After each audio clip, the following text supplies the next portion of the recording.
Good afternoon, Cam. Welcome back to Trading Success. How are you? Hey, Chris. I'm good, thanks.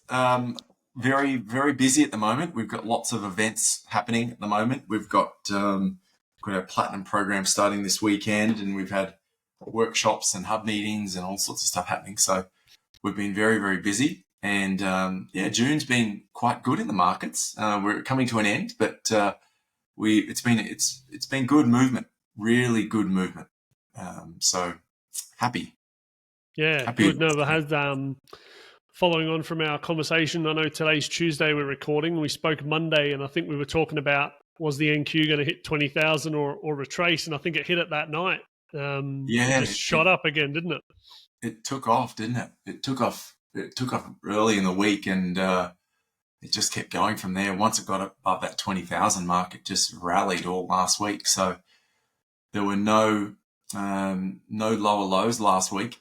It just kept going and going. I think we finally turned down actually on the 20th, which was coincided with the summer solstice in the US and the winter solstice, Yeah. in the southern hemisphere.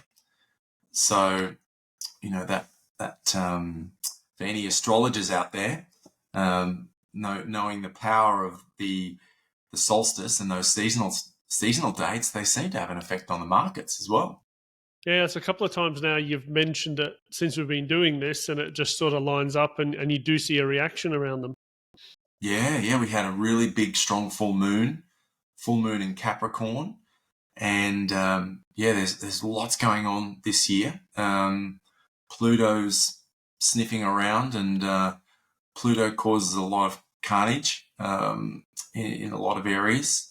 So yes, interesting times for us all right now.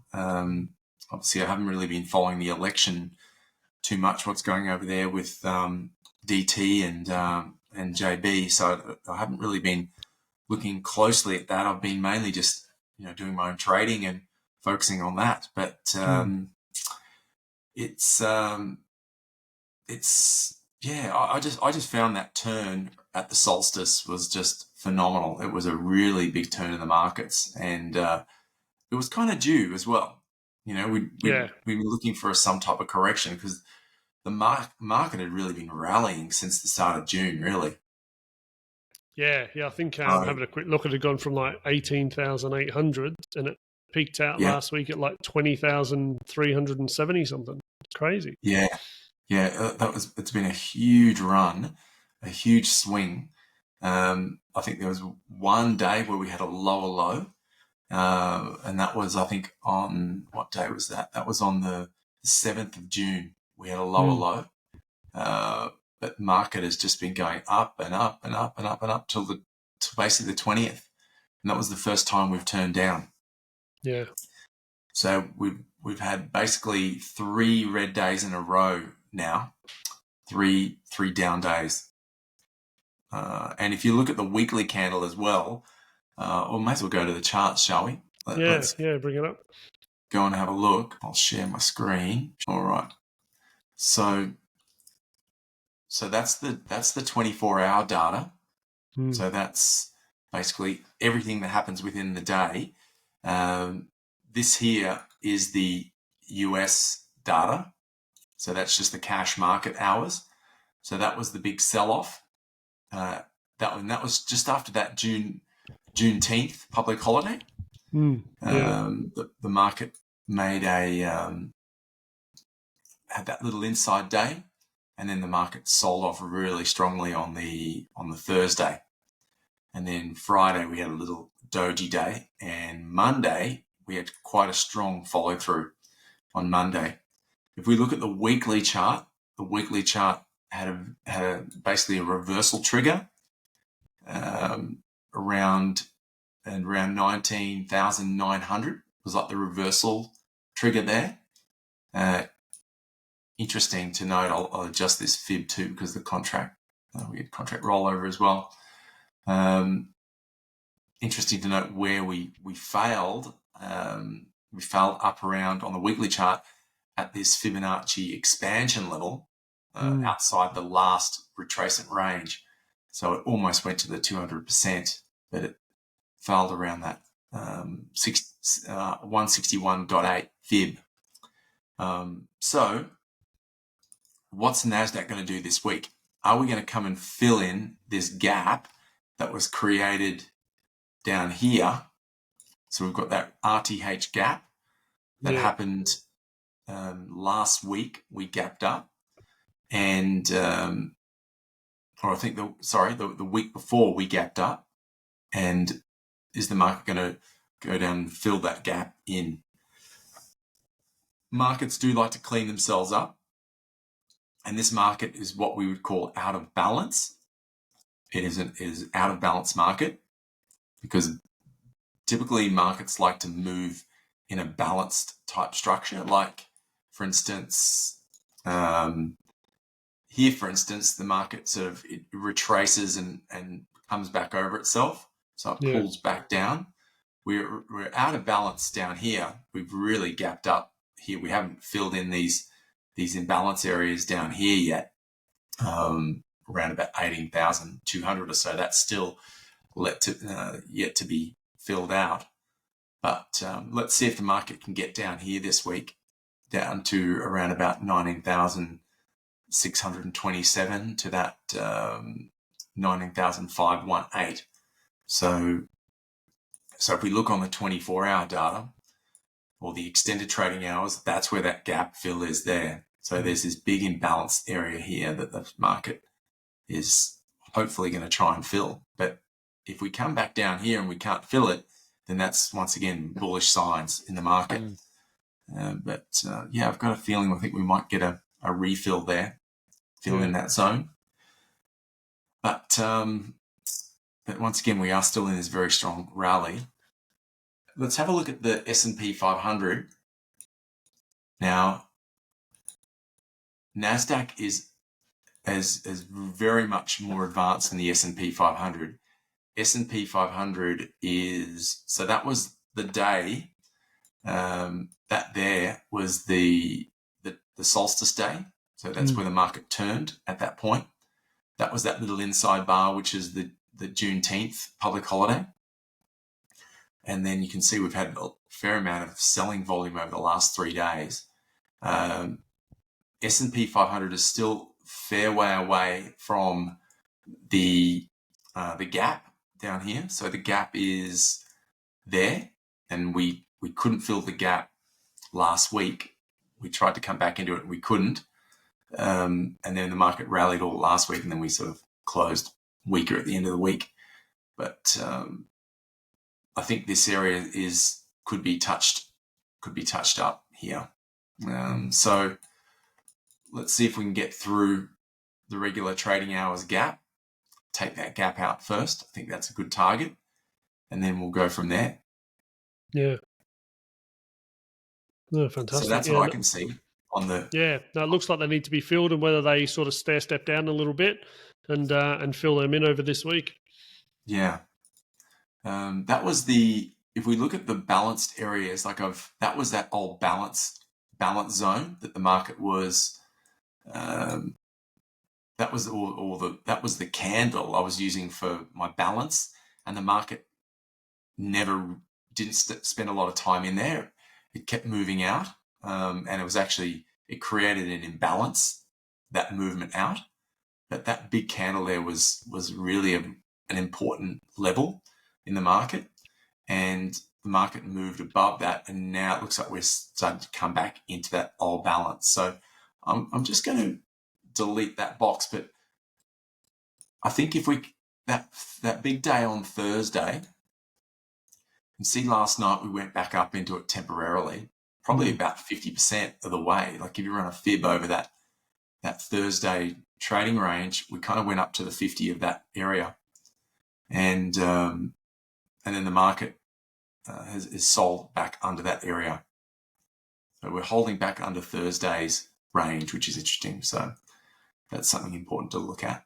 Also, another interesting fact as well that I like to look at is at the all-time high. You can see this is the regular trading hours. So the all-time high was made on Thursday, and that all-time high was actually made in the extended trading hours. So the US cash market trading hours still has not made a high yet. So to me, that's a pretty weak sign. If the ETH or the extended trading hours or the overnight session makes the all-time high, that's a fairly weak level. So, and by saying that, I don't think this bull rally is over. The larger rally is over. We may have a small correction or a consolidation before we see higher prices again. But I think, leading into the election, I think we're going to see the market continue to rally to the high side. And particularly, we've got weak highs really up here. So that's something to be mindful of. Let's have a look at some of the commodities. Oil has been extremely bullish. It's finally had its run, hasn't it? It's finally had its run that you've been sort of waiting for. Yes. I'm holding a long position on oil at the moment, which I'm pretty happy about. And I think I'm going to trade it all the way up to these highs up here, back up to 87. I'm going to take some profit out up at 87. I'm going to watch this 76 fib at 83.30, around that area. And that coincides with, sorry guys, we had contract rollover, so these levels are a little bit out of whack. So I just need to make a slight adjustment. When the contract rolls over, it changes all the pricing out slightly because the new contract is priced slightly differently. So it affects, so this was obviously data taken off the 07 chart. Now we're on the 08 chart. So, sorry, 82, around 82.79 is that 76. Yep. So we've really filled out these imbalance zones here, which I like. You can see we've had a whole bank of imbalance there, like that big move down. That was tried to get filled out there, didn't do a very good job, and this has filled it out now. So we're, we're trending up. I can't see this really slowing down anytime soon, which is great. So we've gone outside the imbalance zone, which is good. So yeah, I'm liking oil at the moment. What else is there? Gold's really interesting for those guys that love drawing trend lines. Look where gold has basically found resistance up against that downwards trend line. So it's struggling to break that level. It's holding above the old trend line, but we're in this next new kind of phase of its price, which is interesting to look at. Just sideways, after such a big run up back in sort of March and April, wasn't it? Yeah. Gold does that, doesn't it? It has those big consolidations, and then it spikes and rallies. So I think, it's one of those markets when you start to see it really rallying and breaking out, you've almost just joined the party, really. Yeah. I think you can make good money just doing that. But that comes down to just being on price. Like, I think that's the key thing about being a day trader is that we're on the price. Yeah. So we're really looking at things a lot. Now, Bitcoin has been savaged. And we talked about that last week. That 62 level we thought the market was going to go down to there. Would have been a great short off these trend lines. This has just been the classic ramp up and just hammer people, people just trading the breakouts, getting in and just getting absolutely poleaxed. And then, so this would be an area where you'd be looking to buy from now. I think if we can find a couple of days of support above 62, the thing is with Bitcoin, it can move $5,000 in one day. Like we had the big sell-off last night. Like it moved from around about 63.8 down to 58. Yeah. It moved, around about $5,000 in one day. It can do that to the upside as well. So Bitcoin's got a couple of support levels, I think, down around that 62 level is key. If we fail at 62, then this could easily go back down to 54, 56. or at least a test of 58 again. So I reckon longs above 62 will just be sensational if you're looking on the micro Bitcoin contract. That'll be a good one. Also too, we've got some, also too, just make sure you check our YouTube channel as well, because we've got some really interesting videos coming out that we did with the CME group as well. One on interest rates. If you guys like following the interest rate market, which could be new for a lot of you guys, but some of you guys might like interest rates and following what's happening there, they've got a 10-year interest rate product, which is looks really good. Looks really good to trade as well. It's $10 a tick. It just looks really clean, and I think it's going to be a popular contract for day traders. So particularly influenced by news as well. So interest rate news and those sorts of things. So quite volatile then, even though, you know, they obviously only make decisions once a month generally, but there's constant news, and every other economic release really ends up pointing back to an interest rate decision at some point, doesn't it? Yeah. I think if you're wanting to trade around news, that can be a really good contract to trade around that time. So it's called the 10-year. We'll do a little bit more work on it in next upcoming webinars or podcasts, but I will. I haven't got a chart up at the moment, so I won't go through that today. But that's another market you could potentially have a look at. But so that's the 10-year. It's called the 10-year. It's the yield. They're called yield futures. They're new products that the CME have released. So excellent. I think they're going to be really popular for traders. Yeah, awesome. But so that's that, Chris. Interesting how there's Bitcoin charts playing out, and you know, I think if this is a range, this down here is definitely look for buy opportunities down here in the next couple of days. Like I said, see if we can hold above 62. I'm really liking that opportunity. Yeah, and as you say, it can move very quickly. Quite a lot of points as well. So big risk, big reward, yes. I guess, on that one. It's keeping your risk tight, isn't it? Yeah, well, with the micro Bitcoin, you're only trading 50-cent ticks. So for every 5 point of movement, it's 50 cents. So it's a pretty low. It's pretty low risk for most traders. I think it's a really good market to look at, just because of the volatility. You know, you get movement up and down, and it's one of those contracts too, because it's a micro contract. You can hold it for a little bit longer. It could be something you could do for a day trade, or you could trade it throughout a session, or if you trade the regular the US cash market, it could be a US cash market type trade as well. Yeah. So something to look at. So definitely. News this week, probably the big news we've got this week is core PCE, which is on Friday. Apart from that, GDP, unemployment claims as usual Thursday nights, consumer confidence on Wednesday nights, new home sales. So a little bit of homes sales information, but probably the big one would be Friday at 10:30. That'll be the most volatility. So if you like trading the news volatility, probably wait until Friday night, 10:30. That's when you'll see some action in the markets. Some big action if you like trading the news. Yeah, right before the open as well. Yeah, the pre-market. So so that's about it, guys. I think the market's feeling a little bit bearish, particularly that weekly chart looking very, very reverse candle-ish. So watch the low of that weekly bar too. Watch the last week's low to see if the market can stay below that level. But there's been I've noticed in Asia Open, there's been some quite strong sell-offs the last 2 days in Asia.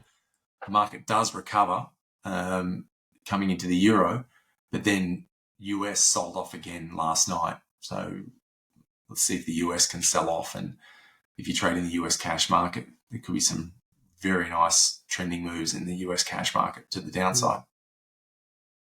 Fantastic. Excellent. Thanks, Chris. No, you're welcome, Cam. Thank you again for the overview. And yeah, best of luck with your trading this week. Absolutely.